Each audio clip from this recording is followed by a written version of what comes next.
Hello everyone. हम इस आज एक क्वेश्चन सॉल्व करेंगे top view of binary tree. इसमें क्या करना है मैं आपको समझा देता हूँ। अब प्रॉब्लम स्टेटमेंट पढ़ के एक बार अपने से कोशिश करिएगा, फिर मैं तुमको ही बताने के लिए क्या है। जैसे एक ये बाइनरी ट्री है 1 2 3। हमें इसको ऊपर से देखना है, मतलब यहाँ से मैं देखूंगा, यहाँ से जैसे जहाँ पे मेरा माउस कर्सर है मैं वहाँ से देख रहा हूँ नीचे की तरफ। तो मैं कौन कौन से एलिमेंट दिखेंगे? सबसे पहले कौन सा एलिमेंट दिखेगा? 2 दिखेगा, फिर उसके बाद 1 दिखेगा, फिर 3 दिखेगा। ऐसे हॉरिजॉन्टल लाइन में बना देता हूँ ऊपर। अच्छा ठीक है, मैं भी समझाऊंगा ना, तो दिखाता हूँ। आता हूँ मैं अपने व्हाइट बोर्ड पे। देखो,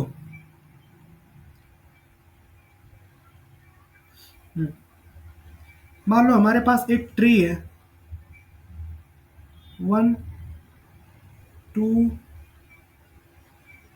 अब इसके लेफ्ट में मान लो 4 है। फिर यहाँ पे इसके राइट में मान लो यहाँ पे है 5। फिर इसके लेफ्ट में मान लो यहाँ पे है 6। ओके। इसके राइट में मान लो यहाँ पे है एक एलिमेंट 3। अब इसके राइट में मान लो यहाँ पे है एक एलिमेंट 7। ओके। हम अगर यहाँ से देख रहे हैं, सॉरी, हम अगर यहाँ से देख रहे हैं ऊपर से नीचे की तरफ, तो कौन कौन सा एलिमेंट दिखेगा? जो हमारा एलिमेंट इधर से ये है वही दिखेगा ना। तो इस वाले लाइन में कौन सा एलिमेंट दिखेगा? 1 दिखेगा। इस वाले लाइन में, इस वाले लाइन में कौन सा एलिमेंट दिखेगा? 2 और 6 एक लाइन में है, तो 2 वाला पहले दिख जाएगा। अब इस वाले लाइन में कौन सा एलिमेंट दिखेगा? इस वाले लाइन में 4 दिखेगा, ऊपर से दिख रहे हैं हम तो। इस वाले लाइन में कौन सा एलिमेंट दिखेगा? 3 दिखेगा। इस वाले लाइन में कौन सा एलिमेंट दिखेगा? 7। तो ऊपर से देखें हम तो 4 दिखेगा पहले, फिर 2 दिखेगा, फिर 1 दिखेगा, फिर 3 दिखेगा, फिर 7 दिखेगा। ये 5 और 6 नहीं दिखेगा, ऊपर से देख रहे हैं हम, तो 5 और 6 नहीं दिखेगा। तो यही है अपना प्रॉब्लम स्टेटमेंट। जो टॉप से देखे हम तो आंसर आ जाए 4 2 1 3 7, ये आएगा आंसर।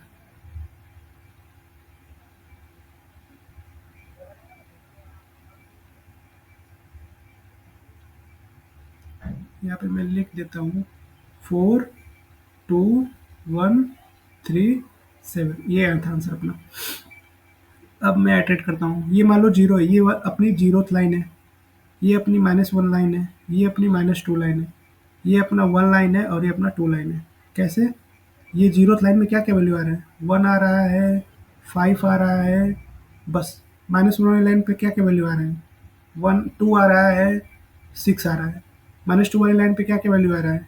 4 आ रहा है, बस 4 ही आ रहा है। -1 वाली लाइन पे क्या क्या वैल्यू आ रहा है? केवल 3 आ रहा है। माइनस अरे सॉरी, 2 वाले लाइन लाइन पे क्या क्या वैल्यू आ रहा है? 7 आ रहा है। तो अगर हम ये बोले कि हर एक लाइन पे जो फर्स्ट एलिमेंट है, हर एक लाइन का जो सबसे रूट वाला, जो सबसे फर्स्ट रूट है, वही हमें प्रिंट करना है। वही हो जाएगा हमारा टॉप व्यू। मतलब कि जैसे जीरो वाली लाइन का फर्स्ट रूट, फर्स्ट एलिमेंट क्या है? नोड, फर्स्ट नोड क्या है? 1 है। तो 1 को मैंने देखो रूट में हमारे है, मतलब आंसर में हमारा 1 है। वैसे -2 से स्टार्ट करते हैं, चलो। -2 का सबसे फर्स्ट नोड क्या है? -2 वाली लाइन पे सबसे फर्स्ट नोड क्या है जो हमें दिख रहा है हिस्ट्री में? 4 है, 4 ले लिया। फिर -1 वाली लाइन पे सबसे फर्स्ट नोड क्या है? 2 है, 2 ले लिया मैंने। फर्स्ट नोड 6 भी -1 लाइन पे है, तो फर्स्ट नोड क्या है? 2 है, मैंने 2 ले लिया। जीरो वाली लाइन पे क्या क्या एलिमेंट है? नोड क्या क्या है? नोड 1 है और 5 है, तो सबसे ऊपर से सबसे फर्स्ट नोड कौन सा है? 1 है, तो 1 ले लिया मैंने। अब 1 वाली लाइन में कितने नोड है? 3 है, तो सबसे फर्स्ट नोड क्या है? 3 ही होगा। 2 आइलैंड पे एक ही नोड है 7, तो सबसे पहला नोड वही 7 ही रहेगा, तो 7 ही हो गया आपको। तो कुछ प्रॉब्लम समझ में आया क्या है? हमें सबसे फर्स्ट नोड को ही लेना है हर एक लाइन के। अब इसके लिए हमें फिर से एक तो क्यू बनाना पड़ेगा। मैं यहाँ पे एक जल्दी से क्यू बना लेता हूँ। यहाँ भी एक क्यू बनेगा। अब इसको मैं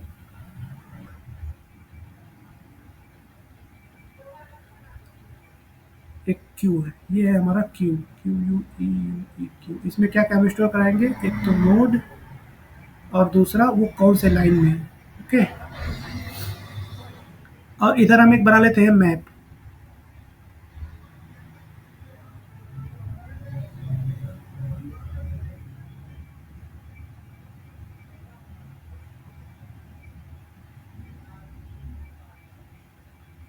ये हमारा मैप, ये क्या क्या स्टोर करेगा, ये हमारा स्टोर करेगा एक तो लाइन, कौन से लाइन का है, और नोड का डेटा, नोड का डेटा, ठीक है।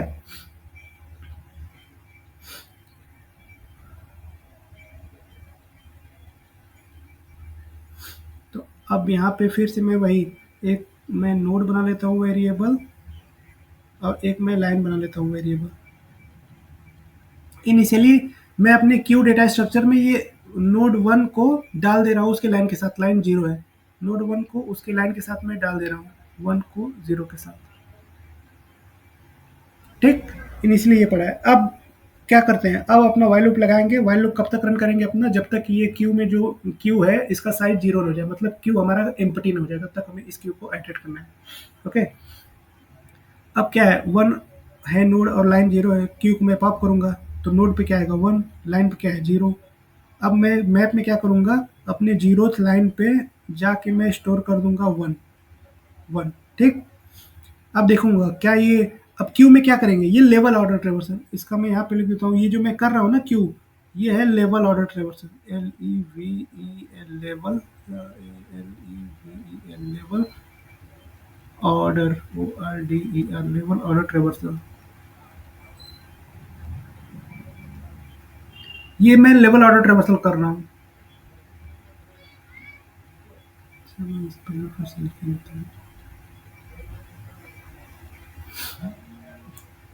ठीक है, तो ये हुआ लेवल ऑर्डर ट्रेवर्सल। तो लेवल ऑर्डर ट्रेवर्सल इसी को कहते हैं, एक मिनट।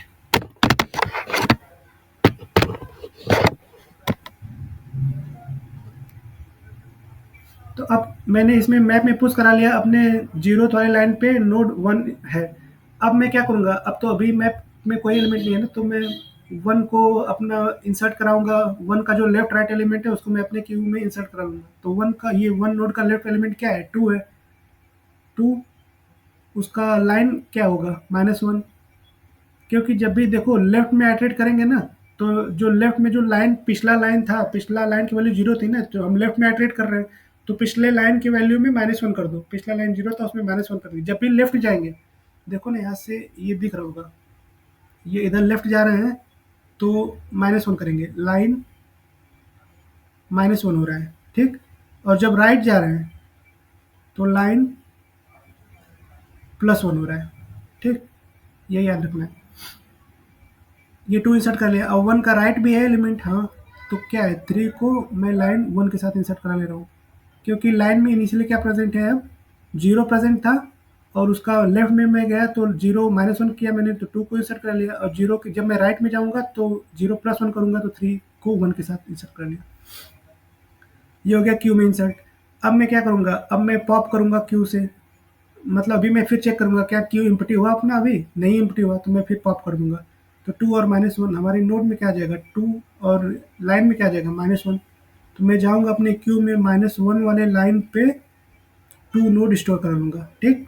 अब टू का क्या कोई लेफ्ट राइट प्रेजेंट है, टू का लेफ्ट फोर और राइट फाइव दोनों प्रेजेंट है, तो टू को लेफ्ट क्या है फोर है, और टू किस लाइन में था, माइनस वन लाइन में था, तो लेफ्ट में जा रहा हूँ तो माइनस वन माइनस टू हो जाएगा, तो फोर को मैं इंसर्ट कराऊंगा विथ माइनस टू के साथ।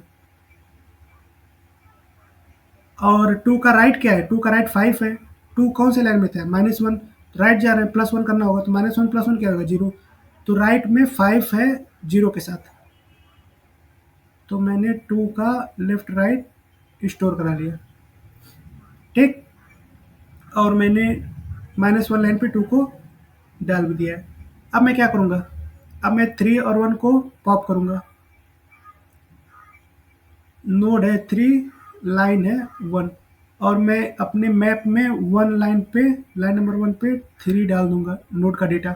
अब क्या है, थ्री का कोई लेफ्ट प्रेजेंट है, थ्री का लेफ्ट तो है नल, थ्री का राइट क्या है सेवन, थ्री कौन सी लाइन में है वन, तो राइट जा रहे हैं तो वन प्लस वन टू हो जाएगा, तो सेवन को इंसर्ट कराएंगे हम विथ लाइन टू, सेवन को इंसर्ट करा रहे हैं हम टू के साथ। ओके, अब क्या कर रहे हैं, अब फिर इसको क्यू को पॉप करेंगे, फोर माइनस टू, क्यू को क्यों पॉप कर रहे हैं, क्योंकि जब तक क्यू का साइज चेक कर रहे हैं ना वाइल लूप में, क्या क्यू का साइज जीरो हो गया है, नहीं हुआ है, तो फिर चेक किए हम फोर माइनस टू के साथ। अब -2 वाली लाइन पे 4 डेटा पड़ा है, तो अपनी मैप में गए, -2 पे मैंने 4 डेटा को डाल दिया। 4 को मैंने पॉप किया है, 4 का क्या कोई लेफ्ट है प्रेज़ेंट? नहीं। 4 का क्या कोई राइट है प्रेज़ेंट? नहीं। तो लेफ्ट राइट कोई प्रेज़ेंट नहीं है, तो मैं अब क्यू में कोई वैल्यू इंसर्ट नहीं करूँगा। अब मैं आता हूँ, इसको पॉप करूँगा, क्या फिर चेक करूँगा मैं, क्या ये क्यू का साइज़ जो है वो हो चुका है कंप्लीट, मतलब क्यू का साइज़ 0 हो गया है? नहीं, अभी भी 2 एलिमेंट हैं। मैंने 5 को इसको पॉप किया, 5 और 0 को, नोड में आ जाएगा 5, लाइन में आ जाएगा 0। अब इस केस में देखो, 0th लाइन मेरे मैप में ऑलरेडी एग्ज़िस्ट कर रहा है ना?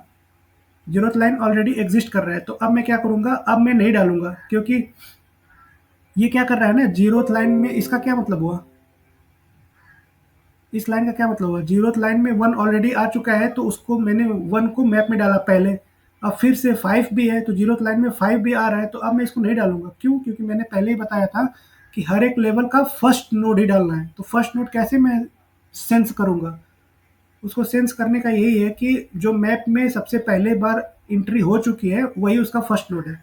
क्योंकि पहले नोड की एंट्री पहले बार ही होगी ना। ठीक है। तो अब ये इंसर्ट हो गया, 0 1 के साथ इंसर्ट है, तो हम इसको 5 और 0 को इंसर्ट नहीं करेंगे। फिर चेक करेंगे क्या 5 का लेफ्ट प्रेजेंट है? हाँ, 6 है। तो इसको हम 6 को -1 के साथ कर देंगे इंसर्ट। क्यों -1 के साथ? क्योंकि इनिशियली हमारा लाइन 5 का क्या था? 0, और मैं लेफ्ट जा रहा हूँ, तो 0 -1 हो जाएगा। 6 को मैंने इंसर्ट करा दिया। ठीक। अब फिर चेक किया मैंने, क्या क्यू अपना एम्प्टी हुआ? नहीं, अभी एम्प्टी नहीं है, तो क्यू को मैंने पॉप किया, तो 7 और 2 पॉप हो जाएगा। नोड में आ जाएगा 7, लाइन में आ जाएगा 2। क्या यहाँ पे 2 लाइन में 2 में मेरे मैप में 2 है? नहीं है की में, तो मैं 2 वाले लाइन में जाके 7 को लिख दूंगा। अब मैं चेक करूंगा क्या 7 का कोई लेफ्ट प्रेजेंट है? नहीं, 7 का लेफ्ट तो नल है, 7 का राइट भी नल है, तो क्यू में कोई इंसर्ट होगी नहीं वैल्यू। अब 6 और 1, अभी भी देखो क्यू का साइज क्या है? एम्प्टी है? नहीं है, अभी भी ये एक एलिमेंट पड़ा है ना। तो अब मैं इसको पॉप कर दूंगा, क्यू को पॉप करूंगा तो वही एक एलिमेंट है वो पॉप हो जाएगा। 6 और -1 नोड हो जाएगा, 6 हमारा, -1 हो जाएगा हमारा लाइन। अब मैप में जाऊंगा, देखूंगा क्या -1 लाइन पे कोई वैल्यू पड़ी है? -1 लाइन पे वैल्यू 2 ऑलरेडी पड़ी है, तो मैं इसको नहीं चेंज करूंगा। ठीक, नहीं चेंज करूंगा। तो अब हमारा क्यू का हो गया है साइज 0, तो हम हो जाएंगे वाइल लूप से ब्रेक। जब वाइल लूप से ब्रेक हो जाएगा, तो मैप क्या करता है? मैप जो अपना स्टोर कराता है वैल्यू, वो की के इंक्रीजिंग ऑर्डर में होता है। तो वो मैप में एक्चुअल वैल्यू क्या होगा, ये तो मैं समझाने के लिए बता दिया ना यहाँ पे मैप में ये। पर मैप में एक्चुअल वैल्यू क्या स्टोर्ड है, वो मैं बता रहा हूँ।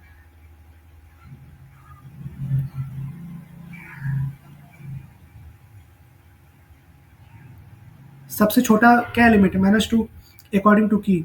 तो -2 पे क्या प्रेजेंट है? -2 पे है 4। फिर -2 के बाद छोटा वैल्यू क्या है? 1। -1 पे क्या है? सॉरी, -1 है। -1 पे क्या है? 2। फिर उसके बाद क्या आएगा? 0। 0 पे क्या आएगा? 1। फिर 1 आएगा, 1 पे क्या है? 3।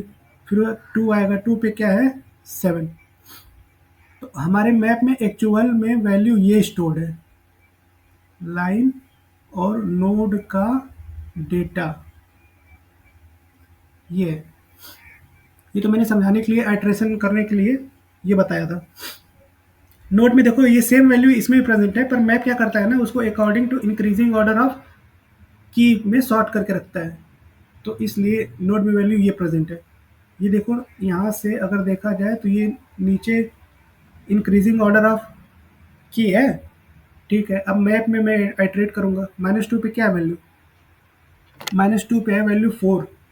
तो यहाँ पे मैंने लिख दिया, सॉरी, तो यहाँ पे मैंने लिख दिया 4। फिर क्या आएगा? -1, -1 पे क्या है? 2। 2। फिर क्या है? 0। 0 पे क्या है? 1। फिर क्या है? 1। 1 पे क्या है? 3। फिर क्या है? 2। 2 पे क्या है? 7।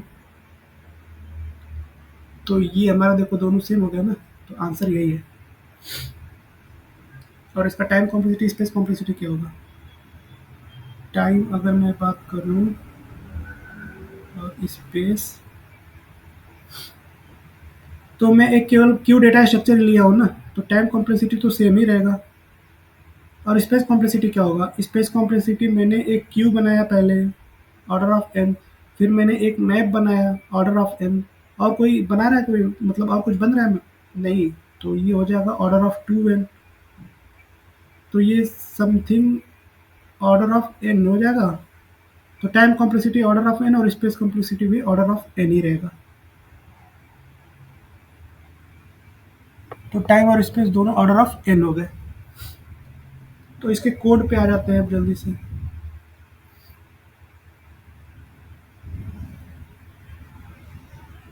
तो देखो, अच्छा, अगर याद हो तो level order traverse, sorry, top view of bottom view of binary tree भी मैंने बताया था। तो bottom view of binary tree और top view of binary tree में कोड समथिंग सिमिलर ही है। बस चेंज क्या है, यहाँ bottom view of binary tree में हमें सबसे लास्ट एलिमेंट, हमें उस लाइन का सबसे लास्ट एलिमेंट को इंसर्ट कराना था। इसीलिए जब भी ये हमारा अगर लाइन मैप में, जैसे -1 हमारा ऑलरेडी मैप में आ चुका था, तो मैंने 6 को दोबारा नहीं एंट्री लिया। पर बॉटम व्यू में क्या था कि अगर बारी बारी से एलिमेंट आ जा रहे हैं तो मैं लास्ट तक एलिमेंट को अपने मैप में लेता जाऊंगा। तो बॉटम व्यू में जैसे -1 पे अब लास्ट में 6 आया ना, तो अब 2 को काट के मैंने 6 कर देना था, तो वो हो जाता बॉटम व्यू। तो बस यही चेंज है। ठीक है। अब ये मैंने अपने क्यू में एक नोड और एक इंटीजर बना लिया डेटा टाइप का वैल्यू पेयर में स्टोर कराने के लिए। क्यों? क्योंकि नोड में मैं अपना एक्चुअल नोड स्टोर कराऊंगा और इंटीजर डेटा टाइप जो लगाया मैंने इंट, इसमें मैं अपना लाइन स्टोर कराऊंगा। और एक मैप बना लिया मैंने। मैप में क्या करना है मुझे, मैप में मुझे लाइन स्टोर कराना है, इसलिए इंट, और फिर उसके बाद मुझे एक उसका नोड का वैल्यू स्टोर करना है। तो नोड का वैल्यू इंट होगा, नोड का वैल्यू इंटीजर डेटा टाइप है ना, तो उसके लिए मैंने इंट बना लिया। तो ये हो गया मैप। क्यू में मुझे क्या करना है, क्यू में मुझे इनिशियली रूट और लाइन क्या है, जीरो, इनिशियली जीरो को रूट के साथ क्यू में पुश कर देना है। ठीक, मतलब एटलीस्ट क्यू में एक एलिमेंट तो पड़ा ही रहे ना, तभी तो ये वाइल वाली लूप सेटिस्फाई होगी। ठीक है। अब वाइल लूप में आई, तो क्या क्यू इम्पटी है? नहीं, क्यू में क्या है, जीरो मतलब रूट पड़ा हुआ है अलॉन्ग विथ लाइन जीरो, तो इम्पटी नहीं है, तो वाइल लूप चलेगा। वाइल लूप जब चलेगा तो क्या है, फिर मैंने एक बनाया I T Q dot front. Q dot front क्या है, सबसे फ्रंट पे जो वैल्यू है जो अपना रूट ही है, फिर क्यू डॉट पॉप कर देंगे। तो पॉप कर दिया मैंने, जो रूट एक इंसर्ट किया था मैंने वो पॉप कर दिया। उसके लिए मैंने फिर एक टेम्प नोड बना लिया है, और लाइन, यहाँ पे नोड का मैंने टेम्प वेरिएबल नाम दे दिया है। तो अब क्यू में जो फर्स्ट वाला एलिमेंट है वही तो हमारा नोड है, तो आई टी डॉट फर्स्ट कर दिया मैंने, वो नोड है। और आई टी डॉट सेकेंड क्या है, लाइन हो जाएगा। आई टी मैंने एक आइटरेटर बनाया है जो क्यू का फ्रंट वैल्यू को स्टोर कर रहा है, फिर मैंने क्यू को पॉप कर दिया। तो फर्स्ट वैल्यू क्या है, फर्स्ट वैल्यू है हमारा, फर्स्ट वैल्यू है हमारा नोड, और सेकंड वैल्यू क्या है, लाइन। तो अब मैं चेक करूंगा कि हमारे मैप में वो वाली लाइन ऑलरेडी कोई एलिमेंट एग्जिस्ट कर रहा है उस वाली लाइन पे। तो वो मैं कैसे पता करूंगा, वो मैं एक इफ कंडीशन लगाऊंगा और M P dot find line करके चेक कर लूंगा। अगर M P dot find line M P dot end के बराबर आ रहा है, मतलब मैंने मैप में पूरा आइटरेट कर चुका है और उसमें कोई वैल्यू नहीं है, उस लाइन की कोई वैल्यू उस मैप में एग्जिस्ट नहीं कर रही है। तो मैं क्या करूँगा, अब मैप में मैं वो लाइन को लूँगा और उसमें अपना जो नोड का डेटा है मुझे उसमें स्टोर करना है। नोड का डेटा मैं अपने लाइन में उस मैप के करस्पॉन्डिंग लाइन पे स्टोर कर लूँगा। फिर उसके बाद मुझे देखना है क्या हमारे नोड का, जो नोड मैंने लिया हुआ है टेम्प में स्टोर्ड है, उसका लेफ्ट सब पार्ट ट्री एग्जिस्ट कर रहा है। अगर लेफ्ट सब पार्ट ट्री एग्जिस्ट कर रहा है तो मुझे उसको अपने क्यू में पुश कर लेना है। और मैं लेफ्ट आइटरेट कर रहा हूँ, तो लेफ्ट सब ट्री के लिए मुझे लाइन जो इनिशियल लाइन प्रेजेंट था उसमें -1 कर देना है।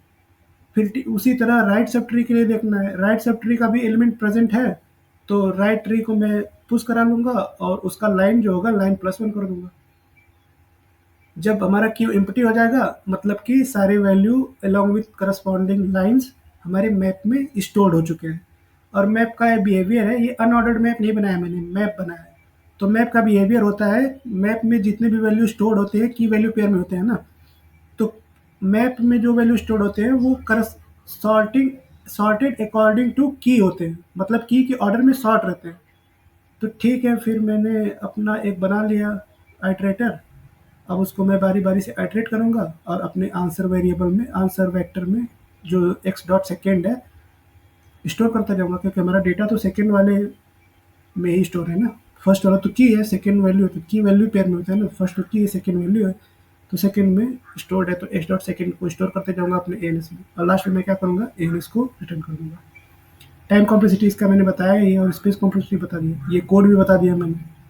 Okay, thank you.